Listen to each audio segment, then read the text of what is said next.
m'adresser au professeur De Wolf. Professeur, je crois que quand on a abordé cette thématique de la gouvernance, je crois qu'on est revenu également sur la problématique de conflit d'intérêts et disons même de conflit de compétences. Donc c'est deux thématiques un peu différentes mais qui sont proches. Donc conflit d'intérêts et conflit de compétences ou conflit de gestion. Pourriez-vous en fait nous parler de la gestion des conflits d'intérêts dans les sociétés ou organisations en général et dans les entités publiques en particulier? Et j'aimerais bien que vous saisissiez cette opportunité pour nous parler également de l'expérience belge sur cette question-là. Merci, monsieur le modérateur. Alors, je voudrais peut-être, avant de répondre totalement à votre question, ou d'essayer de le faire, quand même situer deux choses. Je pense que le problème des conflits d'intérêts est le problème maximal de l'humanité aujourd'hui. Tous les jours, nous voyons les conflits d'intérêts. Et il est difficile d'imaginer qu'il n'y en ait pas. Tous les jours, nous le voyons. Par exemple, hier, sur la discussion sur le blanchiment, on s'enferme dans le système du GAFI, sans que on ne puisse examiner est-ce qu'il n'y a pas un conflit d'intérêts à maintenir à la direction de ce système des gens qui ont conçu quelque chose qui ne marche pas, puisque l'argent du crime est de plus en plus important dans le monde. Autre exemple, dans un autre domaine, il est clair que Joe Biden est en conflit d'intérêts sur la question de savoir s'il est le bon candidat pour le Parti démocrate aux États-Unis. Les conflits d'intérêts sont tout le temps là. Et donc, je pense que la bonne gouvernance doit prendre à bras le corps en premier lieu la question des conflits d'intérêts. Le reste est moins important à mes yeux. Deuxième chose, le droit WADA. Le droit WADA essaye, pour les sociétés commerciales, essaye de réglementer un petit peu tout cela. Ce sont les articles 438 et suivants de l'acte uniforme. Mais je dirais, c'est quelque chose qui m'apparaît pas adapté ni au contexte belge. Bon, heureusement, la Belgique n'est pas membre de l'OADA, ni au contexte congolais. Parce que, excusez-moi, chers voisins, à différents titres, c'est d'inspiration essentiellement française. Et il y a une attitude différente, culturelle, entre la Belgique et le Congo d'une part, et la France et le monde de la France d'autre part. C'est la question du respect de la loi. Est-ce que le respect de la loi est une valeur supérieure dans nos sociétés? Alors, je vais parler pour ce qui est de la Belgique. C'est clair que la grande majorité des sujets de droit en Belgique, leur préoccupation majeure, c'est pas de respecter de la loi, c'est de trouver les moyens de la contourner. De la contourner. Je ne vais pas prendre spécialement la législation fiscale, mais dans tous les domaines. Quelles sont les failles dans la loi pour pouvoir la contourner? C'est beaucoup moins fort dans le monde français au sens strict du terme, où il y a une culture collective, une certaine solidarité naturelle, peut-être liée à l'existence des grandes écoles, des grands corps de l'État, où ceux qui doivent appliquer les lois et ceux qui les conçoivent, en fait, c'est le même milieu. Alors, vous allez me dire, mais où est la différence alors par rapport à la Belgique? Mais c'est que la Belgique n'est pas un État indépendant de toute éternité, et le Congo non plus d'ailleurs. Et beaucoup de lois en Belgique sont conçues comme des lois sont perçues plutôt comme des lois qui ont été faites par des occupants, y compris français d'ailleurs, néerlandais, autrichiens, espagnol, etc. Cette question, elle est aussi pertinente pour le Congo. Beaucoup des actes uniformes de l'OHADA, vous n'y avez pas participé à leur conception, chers amis congolais. Ils vous ont été imposés là, parce que quand vous avez rejoint l'OHADA, ce qui est une très bonne chose, par ailleurs, vous avez pris l'héritage comme il était. Donc, je pense que mon sujet, qui est la gestion des conflits d'intérêts en Belgique, du point de vue légal, est quelque chose qui a une pertinence plus grande pour le Congo que pour les restes de l'OHADA, les autres États partis au traité de l'OHADA. Et quelle va être la différence fondamentale? Eh bien, c'est que, vous aurez les détails dans les actes du Congrès, vous savez qu'il y aura des actes avec des textes détaillés. Je vais maintenant prendre les grands axes de la législation belge en matière de conflit d'intérêts dans les sociétés anonymes.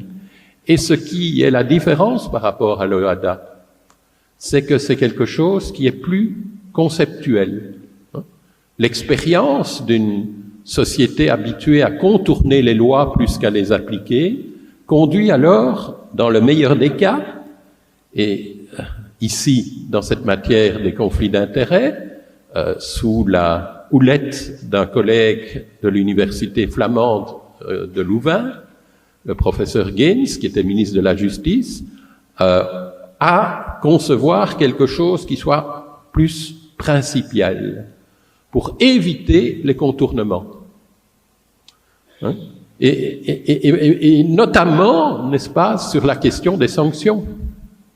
Quelle est la plus grande sanction possible pour le non-respect de la législation sur les conflits d'intérêts? Mais si on regarde l'OHADA, là, je laisse tomber les questions de nullité qui sont quand même très difficiles à mettre en œuvre, mais c'est la responsabilité de l'administrateur en conflit d'intérêts. C'est ça le point central. Dans le système belge, c'est la responsabilité solidaire de tous les administrateurs. Tous les administrateurs sont solidairement responsables, à l'exception de celui qui dénonce dans le procès-verbal le non-respect de la législation. Et donc là, il y a un aspect de focus sur une responsabilité collégiale et solidaire, donc qui va dès lors aller frapper celui qui est le plus solvable par rapport à ces conflits d'intérêts. Alors le texte de l'article 796 du Code des sociétés et des associations belges dispose ceci au début: lorsque le conseil d'administration est appelé à prendre une décision. Alors là, vous pourriez vous dire qu'il y a une restriction. Le conseil d'administration, oui, mais l'un des devoirs du conseil d'administration explicite, c'est de surveiller tous les autres, et en particulier les délégués à la gestion journalière, les directeurs généraux, etc. C'est un devoir qui est dans la loi. Ne pas surveiller l'administrateur délégué, le délégué à la gestion journalière, quand il est en situation de conflit d'intérêts, c'est une faute entraînant la responsabilité solidaire de tous les administrateurs. Lorsque le conseil d'administration est appelé à prendre une décision ou à se prononcer sur une opération relevant de sa compétence, dans le système OHADA, on parle de convention réglementée. Convention. Ici, c'est beaucoup plus large. C'est prendre une décision ou se prononcer sur une opération. Ça a une vision beaucoup plus large que la question d'une convention, à propos de laquelle un administrateur a un intérêt direct ou indirect. Alors, direct, ça on comprend bien. Indirect, mais dans le droit de l'IAODA, on définit ce que c'est indirect. En droit belge, on ne le définit pas. Et ça va être la tâche de la jurisprudence de finalement qualifier chaque fois qu'il y a conflit d'intérêts, on le sent bien, on va le déclarer indirect. Cela va faire, par exemple, que toutes les personnes avec lesquelles l'administrateur a des liens financiers, par exemple des obligations alimentaires, hop, tout ça est rattrapé. Ça veut dire aussi qu'il n'y aura pas de seuil de l'importance de l'intérêt indirect. Une action dans une autre société suffit, pas besoin de quotas de 10% ou que sais-je. Donc, une vision très très large a un intérêt direct ou indirect de nature patrimoniale qui est opposé à l'intérêt de la société. Cet administrateur doit en informer les autres administrateurs avant que le conseil d'administration ne prenne une décision. Ça, c'est le mécanisme procédural qui est très similaire à l'OHADA. Sa déclaration et ses explications sur la nature de cet intérêt opposé doivent figurer dans le procès-verbal de la réunion du conseil d'administration qui doit prendre cette décision. Le conseil d'administration décrit dans le procès-verbal la nature de la décision ou de l'opération visée à l'alinéa 1er et les conséquences patrimoniales pour la société et justifie la décision qui a été prise. Cette partie du procès-verbal figure dans son intégralité dans le rapport de gestion ou dans une pièce qui est déposée en même temps que les comptes annuels. Donc tout ça est par contre, le dispositif procédural est fort analogue au dispositif OHADA. Si la société a nommé un commissaire, ce qui en droit OHADA là est obligatoire pour les sociétés anonymes, pas en Belgique, le procès-verbal de la réunion lui est communiqué. Dans son rapport, le commissaire évalue dans une section séparée les conséquences patrimoniales pour la société des décisions du conseil d'administration, telles que décrites par celui-ci, pour lesquelles il existe un intérêt opposé, tel que visé à l'alinéa 1er. Et alors, disposition évidemment extrêmement importante, et que vous connaissez en OHADA aussi, l'administrateur ayant un conflit d'intérêts ne peut prendre part aux délibérations du conseil d'administration, pas aux délibérations, ni prendre part a fortiori au vote. Lorsque tous les administrateurs ont un conflit d'intérêts, la décision ou l'opération est soumise à l'Assemblée générale. Ça, c'est aussi un point assez important, c'est que le système belge ne permet jamais au conseil d'administration de prendre une décision qui l'intéresse au niveau de chacun de ses administrateurs. Et là, de nouveau, le droit OHADA permet des rémunérations exceptionnelles des administrateurs décidées par le conseil d'administration. Le droit belge interdit ça. Le moindre euro doit passer par l'Assemblée générale. Le moindre euro. Aucune possibilité de contourner la compétence de l'Assemblée générale sur les rémunérations des administrateurs. Et les rémunérations des administrateurs sont évidemment le cœur des conflits d'intérêts. Les autres, ça vient un peu plus en aval, mais les rémunérations, c'est le cœur du conflit d'intérêts. Donc, dans toutes les sociétés anonymes belges, pas seulement dans les sociétés cotées, des compétences d'Assemblée générale. Alors que le droit OHADA pose le principe, mais après prévoit des exceptions en cas de circonstances exceptionnelles, etc. Alors, je vais terminer cette intervention en disant, mais que faire pour le Congo Que faire pour le Congo, pour la RDC? Que faire, sachant qu'il y a le droit OHADA? Mais il me paraît qu'il y a deux choses qui peuvent être faites. Un, c'est que la République démocratique du Congo, qui est le plus grand membre de l'OHADA, c'est le plus grand, pourrait peut-être prendre des initiatives pour améliorer le droit OHADA, pour le rendre plus efficace qu'il ne l'est aujourd'hui. Il y a des initiatives possibles et on me dit que le nouveau ministre de la Justice, qui malheureusement n'a pas pu nous rejoindre ce matin, mais que c'est un homme qui veut réformer. Bon, on verra bien ce qu'il en restera en fin de législature, bien sûr, mais c'est déjà bien d'entrer dans la chose en étant dans un esprit réformateur. Et donc, il y a peut-être possibilité de revoir ce droit OHADA en venant avec des propositions de la part du ministre de la Justice de la République démocratique du Congo. Et puis, il y a une autre voie. Il y a une autre voie. Je ne vais pas prôner une loi nationale de la RDC, parce que là, on est parti dans des problèmes qui sont des problèmes graves de hiérarchie des normes et autres. Mais les statuts de sociétés anonymes et en particulier des entreprises publiques, les statuts pourraient, quant à eux, bien entendu, déroger dans toutes les dispositions qui sont supplétives. Et les dispositions de l'acte uniforme OHADA, à mon sens, sur les conventions réglementées, sont des dispositions minimales.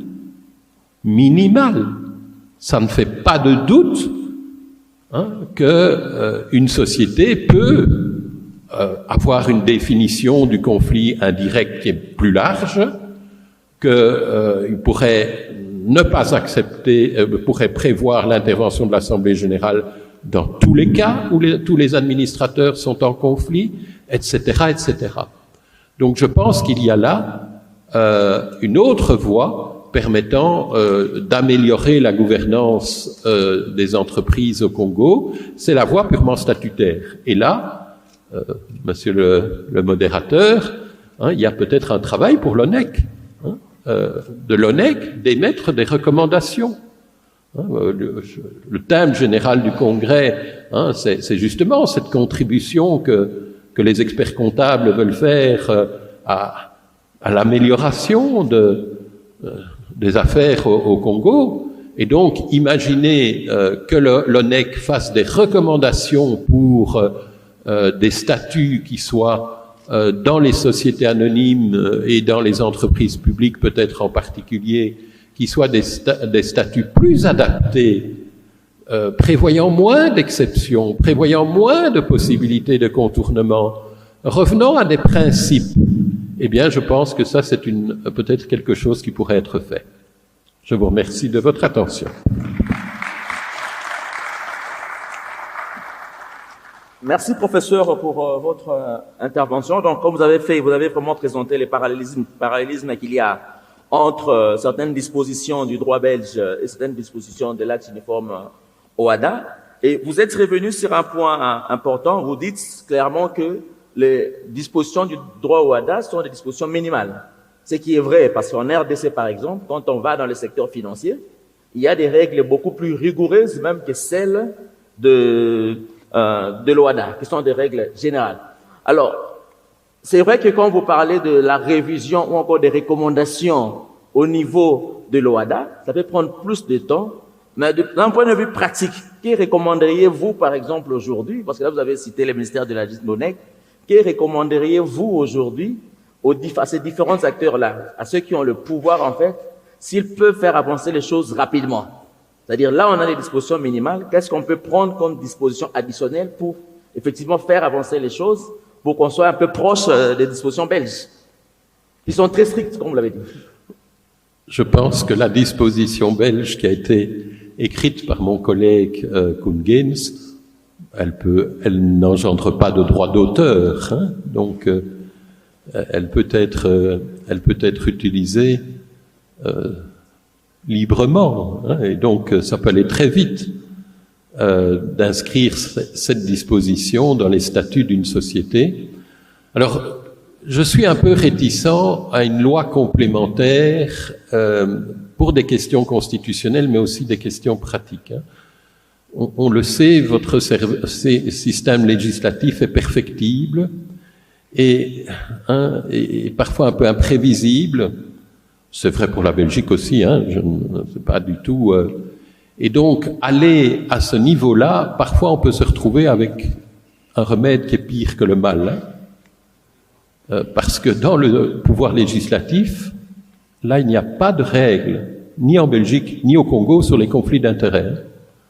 Donc, je pense que la voie législative nationale n'est probablement pas adaptée, sauf si derrière ça, comme ça a été le cas en Belgique, ça a été le cas avec ce professeur, Koen Geens, qui a mis tout son poids dans la balance, et qui n'a pas accepter de discuter. Ah oui, mais on devrait faire exception pour ceci. Et vous n'imaginez pas, si nous inscrivons pas cette exception, il y aura des risques que des étrangers prennent contrôle de nos sociétés. Tous ces petits problèmes, enfin petits, le fait que c'était dirigé par un intellectuel avec 30 ans d'expérience derrière lui et une grande autorité personnelle, a permis d'avoir un texte principiel. Mais tant, je crois, au Congo qu'en Belgique, c'est quand même des circonstances totalement exceptionnelles. Hein.